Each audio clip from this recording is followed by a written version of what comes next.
All right. Energy was a cornerstone of the Trump campaign. And it has been because, well, Joe Biden and Kamala Harris did an abysmal job, a wretched job when it came to energy, pushing EVs and windmills and solar panels, things that do not have the energy density to power America. So Donald Trump chose Chris Wright, an American engineer and businessman, the CEO of Liberty Energy, the second largest fracking company in America. I guess Donald Trump's serious about American energy.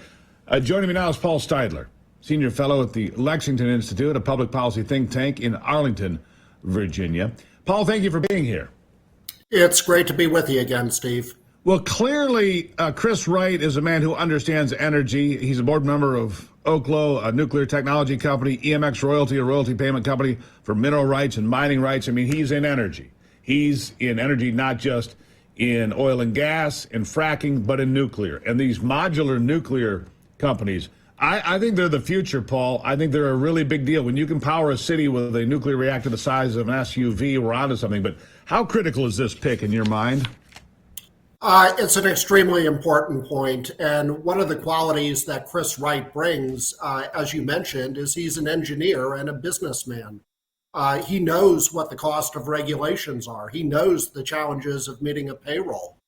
Producing energy is a very difficult thing to do, both technically and economically. So it's great to see a pick who not only is very familiar with fracking and oil and natural gas, but who, through his work with a small modular reactor company, the new expected phase of nuclear power, has a keen interest in this area. You know, small modular reactors, or SMRs, are something that have been on nuclear submarines for close to 70 years at this point.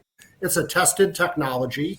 It's a clean technology with no emissions, and it can be deployed cost effectively, in part because President Trump in his first term provided assistance to cut back on the regulatory process for approval of these reactors. So the world is going to need small modular reactors. America is dominant in terms of producing fossil fuel energy. We ought to be dominant again in the nuclear field. We've let that slip away. China and Russia, and even some places like South Korea have gotten big footholds in that area. But there's opportunities for very good paying, well-paying jobs in there. And it's also good to see that even the United States, we're moving ahead with that. And it's not just the Ohio-class nuclear submarines like the USS Michigan, by the way, that are powered by these SMRs. It's also giant aircraft carriers like the Gerald Ford. These are, I mean, and these aircraft carriers, they're like the size of a city. They take the power of a city. And if we can power these machines, we can power the future of America. Look, this idea that we're going to power America with wind turbines and solar panels all built in China and pushed to us by way of Siemens in Germany is absurd. And it's an embarrassment to us as Americans. We can do better. We can create more power, whether it's through fracking, drilling, SMRs, whatever it is. You know that, and so do I. And I think the American people know that. It's time to capture America's energy future, isn't it? Absolutely. And one of the reasons that we are going to need more energy is because of the growth of artificial intelligence and AI and the massive opportunities that presents to make our lives better and to improve medical research and things along those lines. So it's very encouraging to see that companies like Amazon, Google, and Microsoft are making direct investments, not only in conventional nuclear power sources, but in SMRs, small modular reactors, putting their money where their mouth is as far as their green commitment out here. And that's what we need. Any successful society is going to need a lot of energy. Well, and Paul, the reason this is so important, I mean, I didn't realize this until I was doing my homework to talk to you today. 10% of our energy is going to go to AI. 10% of what we do in this country goes to computers. And you start talking about, mining for Bitcoin or whatever. It takes massive amounts of energy to go do these things.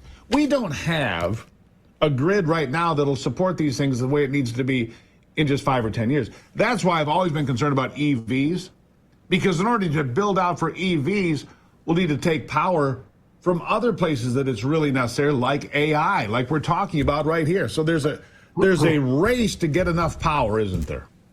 Yes, there is, and there always is. And even before the advent of AI, the transmission grid needed a lot of improvements. There's, over the years, been a lot of ignoring of the transmission grid, because a lot of the public money for electricity projects, government subsidies, has gone into solar and wind. I mean, massive amounts of subsidies over the last 15 years, and yet nuclear power is by far and away the dominant clean energy source that is out there. It provides half of the clean, non-emitting power in the country today, still 20% of what is out there. And it's done this in a very tough regulatory climate. It's done this at a time when many larger conventional plants are being retired. Traditionally, nuclear power has been, big facilities serving big cities or big metropolitan areas. With SMRs, like those being invested in for AI data centers and elsewhere, you can have nuclear power in Western states. You can have it in smaller communities. You can have it in many other places that currently it's a hard fit right now. So we can have not only abundant energy, but an abundant reduction in emissions. And we not only can do that here, but we can sell it around the world. Sure. So, Paula, let's just game this out for a little bit then. If we take Indianapolis, Detroit, Cleveland, and have these small modular reactors, you start making other energy available for everything else.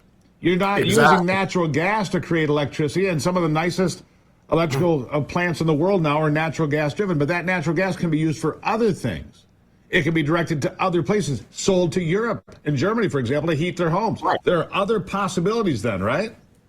Right. And I would also point out, Steve, that American-made energy is the cleanest energy in the world. We have tough regulatory standards about it.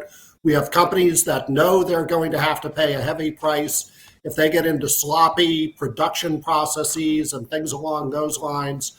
They'll be on the front page of the Main Street media news. So energy produced here is a lot cleaner than energy produced in Russia, energy produced in China, and even energy produced in Europe. So if you love the environment, you ought to love U.S. energy, and you ought to love an abundant. Paul Stydler, appreciate you being here. Particularly non-emitting nuclear companies and others investing in it. Greatly appreciate you being here, Paul.